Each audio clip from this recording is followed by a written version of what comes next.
Episode 10, The Peloponnesian Wars.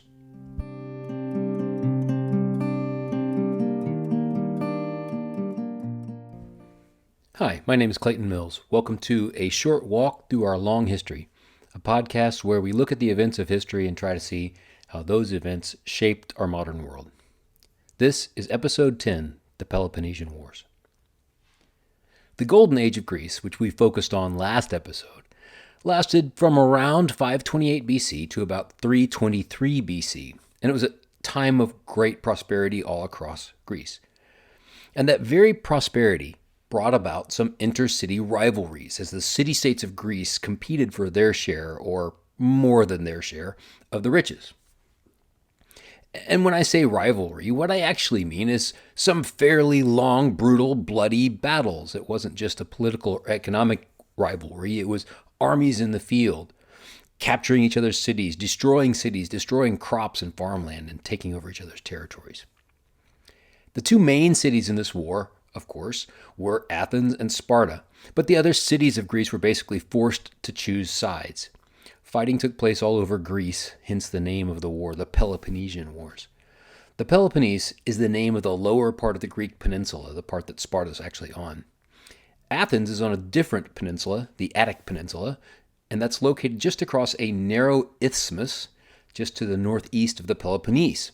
So the city of Corinth sits right on this isthmus. Look it up on a map, for goodness sake. It's much easier to see it than it is for me to describe it in a podcast. Anyway, Athens and Sparta are only about 150 miles apart by land, so it's not that surprising that they were rivals. It's interesting that during what is called the Golden Age of Greece, there was this really intense set of battles going on between the leading cities. Now, it's still the Golden Age, and there's still great art and philosophy and historical writing and literature being created, but there's also a lot of fighting. Part of that is because that even though there was a lot of fighting, for most of the war, Athens itself wasn't really threatened. The armies were off fighting somewhere else. I say most of the war, though, because in the end, it does go pretty poorly for Athens. And yes, that was a major interruption in the plays and philosophy and art, but not a complete stop. The Spartans are assaulting the walls of Athens, but stuff is still being written in Athens. It's kind of amazing that it kept going. Oh, and there was a plague, too. Right? But it's still the Golden Age, so hey, it's all good. Well, we need to ask the question, why are the Peloponnesian Wars important enough to spend a whole episode on them? They weren't really that large of a scale of a thing, but they're very important. For one reason, there's the fact that Athens was basically destroyed at the end. That's kind of big. And for another, the Peloponnesian Wars basically mark the beginning of the end of Greek city-states. Because after the wars are over, a weakened Greece is conquered by Macedonia, and it's rolled up into the kingdom of Philip of Macedon, and you don't have these independent Greek city-states anymore after that. Another reason it's worth talking about is that Thucydides wrote an excellent history of the wars, and it's his historical work that we rely on for much of the descriptions of these wars. His work is even better than Herodotus' work on the Persian Wars. Thucydides himself was a participant in the wars, and he lived through the siege and the plague in Athens, and his work is even more timely and accurate. Speaking of the Persian Wars, Greece's victory over Persia is what sowed the seeds of the Peloponnesian Wars. During the war, the independent Greek city-states had joined together in what was called the Hellenic League, which is a kind of a loose treaty in which all the cities that agreed to join, they would send soldiers, in exchange for which that city would be protected by the Hellenic army. You didn't have to join, but if not, it was just your little city against Xerxes and 1 million Persians. What should we do? After the Persian Wars, Persia never again threatened the Greek mainland because the Hellenic League managed to defend it. But Persia itself wasn't defeated as a country, and Persia still controlled all of Ionia. That's also called Asia Minor, or modern-day Turkey. It's where Troy was located.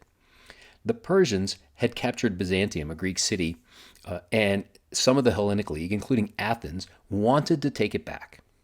The Spartans, however, proposed that they all just leave Asia Minor and go home and leave Asia Minor in the hands of the Persians. Athens strongly objected to this because many of the cities on the coast of Asia Minor were Athenian colonies. Also, Athens itself had been abandoned to the Persians by the Greek land forces and then destroyed by the Persians. So Athens had a bit of an axe to grind here. The Athenians managed to convince most of the rest of the Hellenic League to join them in liberating Byzantium and the other Greek colonies.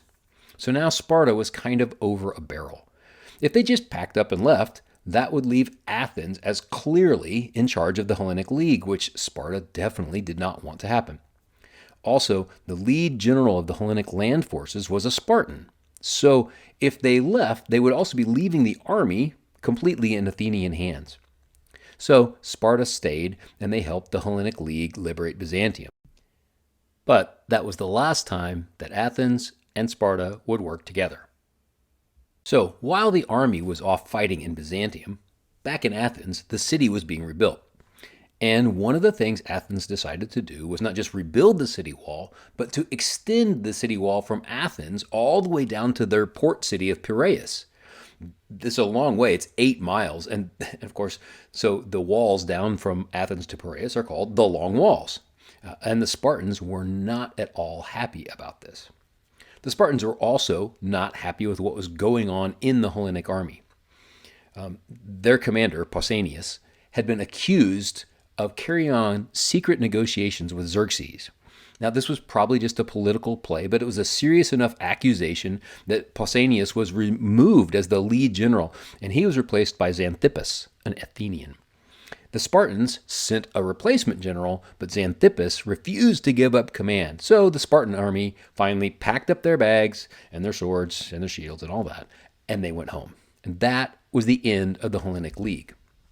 Now, we're about to get into a whole series of other leagues with shifting alliances and cities moving from one league to another. It's a bit like the old AFL, NFL days with a bit of the WFL and the USFL thrown in as well. Sorry, millennials, if you don't understand that reference. Anyway, Athens responds to the Spartans leaving the Hellenic League by simply creating a new league, which became known as the Delian League. It was named this because the Greek island of Delos served as the treasury for the entire league, at least for a while, until Athens just took the treasury back to Athens for themselves. From the beginning, the league was dominated by its largest and wealthiest member, which was Athens. Well, back in Sparta, not to be outdone, the Spartans formed a league of their own, the Peloponnesian League, made up of basically all the cities on the Peloponnesian Peninsula, and also Corinth, which was, as I said, on the isthmus that connected the peninsula to the rest of Greece. And of course, this league was dominated by the Spartans. The Delian League, which had a big navy, set about recapturing all the islands that had been captured by the Persians. And of course, all those liberated islands became part of the Delian League too. Not everyone, though, in the Delian League always wanted to do what Athens wanted to do, and so at times Athens was quite forceful and threatening to its own allies. In 460 BC, the Aegean island of Naxos, not to be confused with the Tex-Mex island of Nachos, decided that it had had enough and declared itself out of the league and no longer subject to the league's rules and payments. According to Thucydides, they were forced to rejoin the league after a siege. Doesn't sound like they rejoined of their own will. Athens also used force on several other cities in the league. Thucydides said of them, "The Athenians were not the old popular rulers that they had been at first." The beginning of the active fighting between Athens and Sparta came about in 457 BC. Sparta, without an invitation, sent an army into the area of Boeotia, which was part of the Delian League. Their pretext was that they were just passing through on their way to the town of Doris, which was farther north, but the Athenians didn't want them to visit Doris, and so they sent out their own army. The Spartans won the battle. No surprise there. Don't fight the Spartans in a ground battle should be one of the 2 classic blunders. The 2 armies skirmished in the area for several years, and though the Spartans often won, they usually just left afterwards, and Athens would reclaim the territory. In 446 BC, about 11 years later, Athens proposed a peace with Sparta. The treaty was supposed to be a peace for 30 years, and so it's called the 30 Years' Peace, even though it only lasted for 14 years. In 433, a city named Corcyra, which was a Corinthian colony, decided it didn't want to be a colony anymore of Corinth and tried to break away from Corinth, and it asked Athens for help. Now, Corcyra was not technically part of the Peloponnesian League, but still they were a Corinthian colony, and Corinth was part of that league. And so when Athens sent ships to help them, it was a threat to the peace. Athenian ships ended up fighting with Corinthian ships, and so the war was on. The Spartan army marched into Athenian territory. Many people of the Attic Peninsula, where Athens is located, retreated into Athens, hoping for safety behind the long walls. But there, they ended up finding something worse. In 430 BC, a terrible plague struck Athens. Crowded with refugees, the city was ripe for an epidemic. The plague, plus continued defeats from the Spartans and their allies, severely weakened Athens. The plague even killed the Athenian leader Pericles. Thucydides, the historian, was in Athens at the time, but he survived, and it's his record of the plague that's our best account of what happened. In his own words, it sounds pretty horrible. So here I'm going to quote Thucydides. Violent heats in the head, and redness and inflammation in the eyes. The inward parts, such as the throat or tongue, becoming bloody and emitting an unnatural and fetid breath. Sneezing and hoarseness, after which the pain soon reached the chest and produced a hard cough. The body was reddish, livid, and breaking out into small pustules and ulcers. If they passed this stage, the disease descended further into the bowels, inducing a violent ulceration there accompanied by severe diarrhea. This usually brought on a weakness that was generally fatal. Yuck. No mention of loss of sense of smell, though. It doesn't sound like Athens was the place to be in 430. Meanwhile, the Spartans had been building their own navy, and they put it under the command of an admiral named Lysander. Lysander defeated the Athenian navy several times, and in August of 405, the Spartan navy destroyed 171 Athenian ships in a single battle. Lysander set sail for Athens, and when he got there, the Athenians surrendered.